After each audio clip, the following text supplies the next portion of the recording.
যে একটা দলের নায়েবে আমির, এটা চারটিখানি ব্যাপার না। ইসলামী ঘরানার একটা দলের নায়েবে আমির, তার 3.5 হাত বডির ভিতরে ইসলাম নাই। ভাবতে পারেন আপনারা? 3.5 হাত বডির ভিতরে যার ইসলাম নাই, সে ইসলামী একটি দলের নায়েবে আমির হয় কিভাবে? একটু চিন্তা করে দেখছেন? জামাতে ইসলামী নামধারী একটি দল আছে, সেই দলের নায়েবে আমির অনেক উপরস্থ একজন কেন্দ্রীয় লিডার, তার নিজের 3.5 হাত বডির ভিতরে ইসলাম নাই। যার 3.5 হাত বডির ভিতরে ইসলাম নাই, সে কর্মীদেরকে কি উপহার দিতে পারবে? আপনি যদি বলেন আমি এইটা কায়েম করতে চাই, আমি ইসলাম কায়েম করতে চাই, আগে তো নিজের 3.5 হাত বডির ভিতরে ঢুকাবেন। কি আওয়াজ দেন, ঠিক কিনা?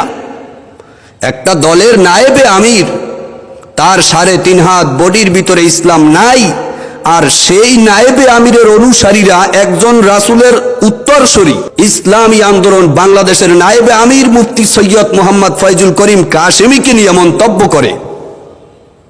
আবার তাদের দলের কর্মীরা কমেন্ট করে প্রজ্ঞা আর জ্ঞান থাকলেই নাকি দলের নেতা হওয়া যায়, প্রজ্ঞা আর জ্ঞান থাকলে দলের নেতা হওয়া যায়, তবে ইসলাম দরকার হয় না নাকি?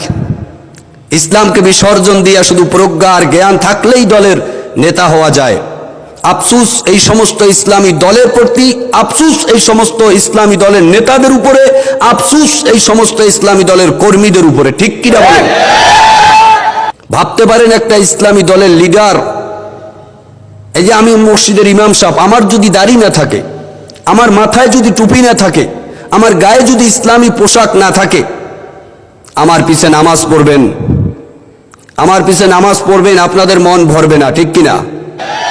ঠিক একটা ইসলামী দলের লিডার হবে রোল মডেল, ইসলামী দলের একজন লিডার হবে মডেল, যাকে দেখে ইসলামী দলের কর্মীরা, ইসলামী দলের অনুসারীরা ইসলাম শিখবে। একটা দলের নায়েবে আমির, তার 3.5 হাত বডির ভিতরে ইসলাম নাই, অথচ তারা নাকি এদেশে ইসলাম কায়েম করবে।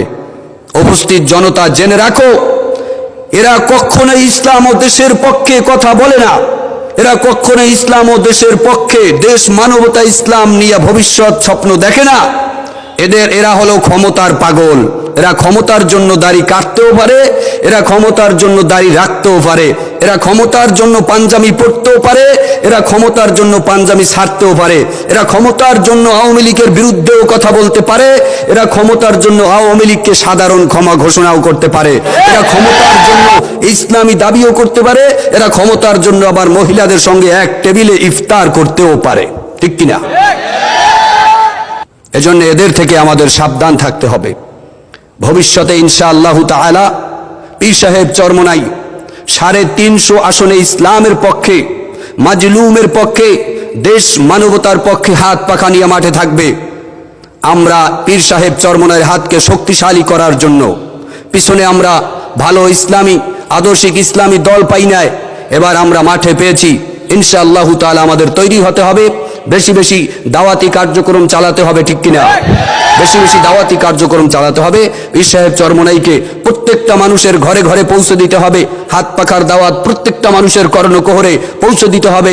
ইনশাআল্লাহ তাআলা ইন্নাল বাতিলা কানা যাহুকা, বাতিল আসবে, তবে হক আসলে বাতিল পালিয়ে যাবে, ঠিক কিনা?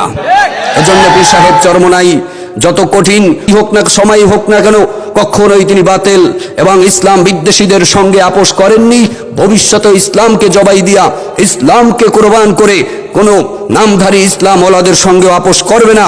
এটা আমরা তাদের সৈনিক হিসাবে, আমরা তাদের কর্মী হিসাবে বিশ্বাস করি, দিলের ভিতরে লালন করি। ইনশাআল্লাহ তাআলা আমি আশা করি বাংলাদেশে 92% মুসলমানের দেশে ইসলামী নামধারী ঘরানা ছাড়াও খাঁটি সঠিক হক ইসলামী দল আছে।